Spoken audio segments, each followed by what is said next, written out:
Oh, hey guys, I'm just jumping on here quickly before this episode just to let you know we had a bit of an audio issue this week, and the bonus episode is a little bit underwater sounding. I promise you, once you get 1 minute in, you will be fully used to it. It is worth a listen, I promise, and we will come back to you with crisp, clear audio next time. All right, enjoy. Let's have a kiki. I want to have a kiki. Lock the doors. Right, Bonus episode. It's a bonus. Everybody, your bonus. Everybody shake your bonus. I realize that sounds like everyone shake your bonus. Yeah. I I thought. didn't realize that until when I was doing it originally. Everyone shake your bonus. That's like a Peaches song. It does.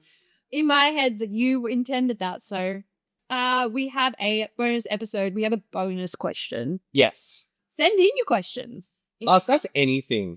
Anything. Not too heavy. Not too crazy. Let's not get crazy. If you want to get heavy once in a while, it's okay. Heavy depending. Yeah, we'll. Consider us your dolly doctors. Yes, your own never sealed I section. have a funny rash. I've got crazy discharge. I hate that word. So it's not a radio-friendly word. Discharge. What's going on with Kyle and Jackie? Let's talk about that. Oh, fuck them both. There's too much going on in the world. Whatever, they're gonna walk away from this with so much money in both their pockets, regardless of what happens. They've got too much money. I'm glad they're off the air. Yeah. Carl's a pig. Jackie's no angel. That's that. That's that. Do not like him. I don't like his pace. Just a awful mitt. Yeah. And that was our bonus episode. That's goodbye. All right. This is the question. Are you ready for it, Joel? Yeah. What is the most underrated movie of all time? Thank you, gentle listener, for those at home. I have one that sprung to mind, and I don't think, if I had more time to consider it, probably an all-timer would be, I've got two. Okay. You can have more than one. Yeah, okay. Do you know yours? I think I do. Yes. Okay. I'll go first, because I think you went first last time. So I've got two. My first one that sprung into my head instantly when I heard that was the movie Anaconda with J-Lo and Ice Cube. You did go through an Anaconda phase. I watched all the Anacondas, I've never watched one, except for the new one with Jack Black and Paul Rudd. which is a spoof on the Anacondas. Yeah, it's something like that. But I watched the J-Lo, Ice Cube, John Voight Anaconda that came out. I think it came out in like maybe 97. I don't know if it was considered a flop. I think it was maybe successful in regards to box office, but no one really gives it, No. it's not nominated for anything. No. I was entertained from start to finish. I thought it was an absolute thrill ride. I thought John Voight's character was just ridiculous. He decided to put on this strange accent during the whole film that didn't suit him one bit, but he really just committed to the bit. Yeah. And he just plays this like villainous character, and he's all icky towards J-Lo. There's big animatronic anacondas, a lot of practical effects. The CGI is pretty crap when they have to use it. And I was just entertained from start to finish. Yeah. I remember watching it when I was little being very terrified of it. But now it's, there's even a scene. There's a scene in Anaconda, and they use this, I think, for budget reasons. Yeah. There's a scene earlier in the film where the boat that they're on pulls up to this embankment. Mm-hmm. All this big action sequence and whatever happens at this embankment and whatever, and then they have to leave again.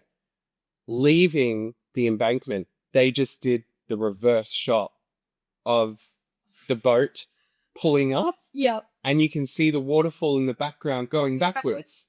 Amazing. Perfect. So Perfect.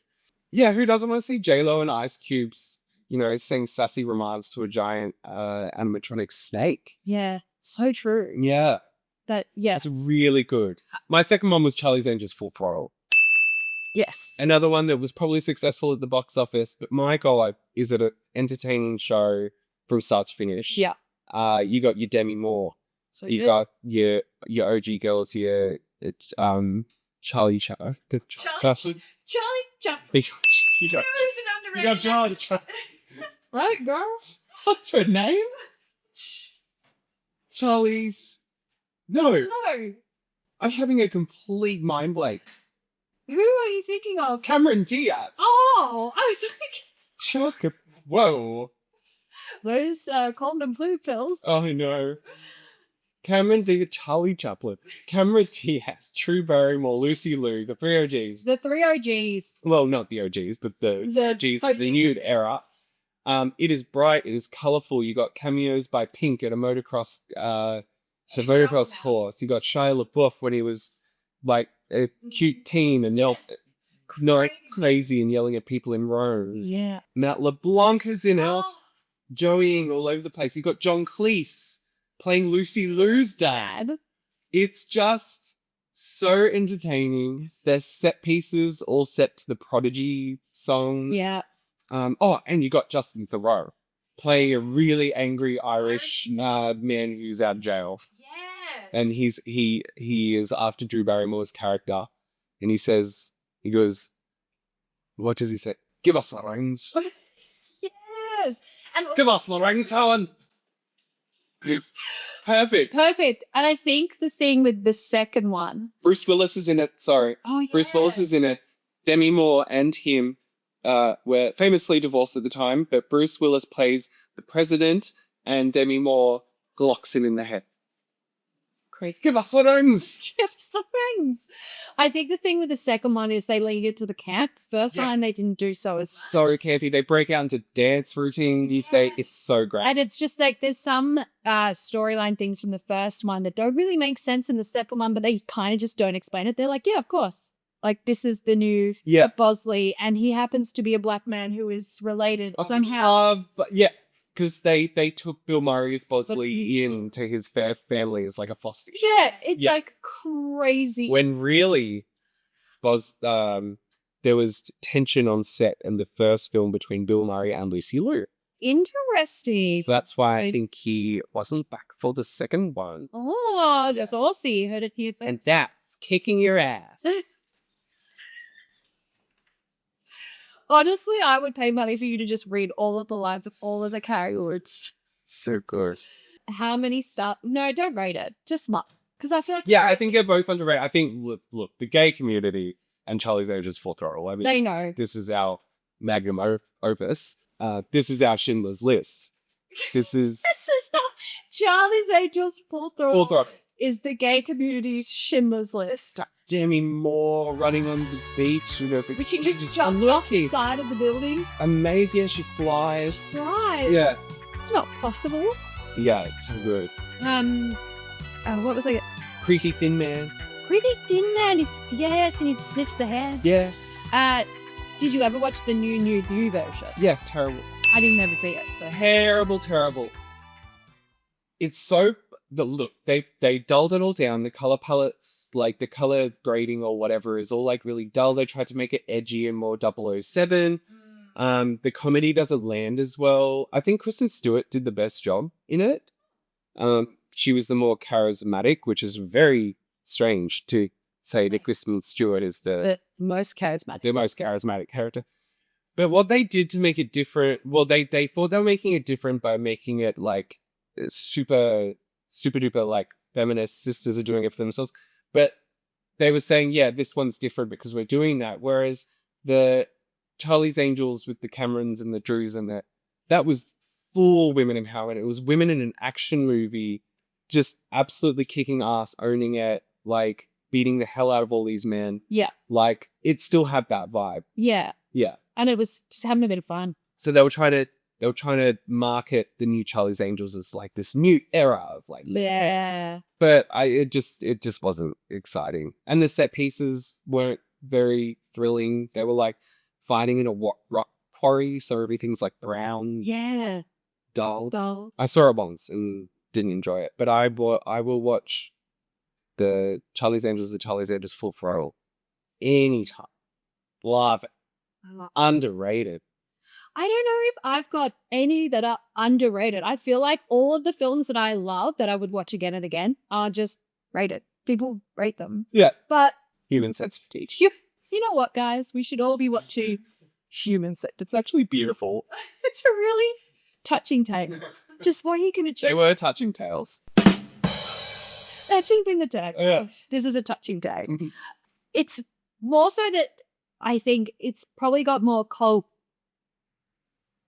status. However, it's like two movies where I think if you watch them together, you get way more out of them. It's The Room and The Disaster Artist. Oh, okay. Yeah. Because I think The Disaster Artist, not everyone like got what was happening, but I think you need to have seen both to understand both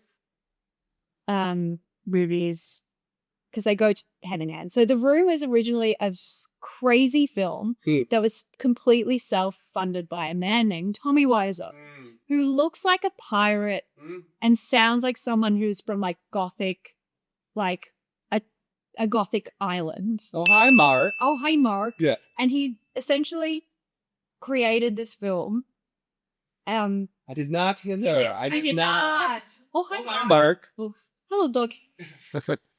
And it was a film that shouldn't have existed. However, because he was happy that it does. so happy because it's just like the stupidest film. He self-funded it. He then put it in theaters and continued to self-fund it to be shown.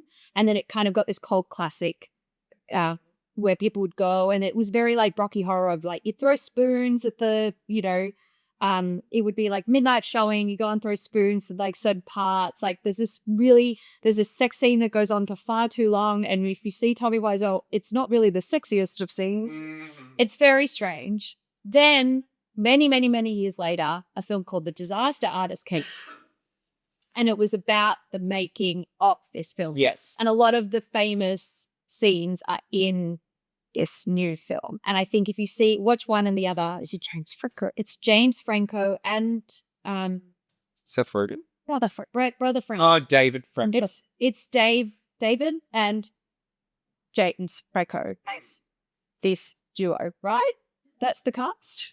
And it is so funny. And when you watch the OG and then go and watch The Disaster Artist, they pair in so well. And I think that maybe The Disaster Artist didn't get as much Sorry. as much love as it could have, because you had to really have the context of the first one. Yeah.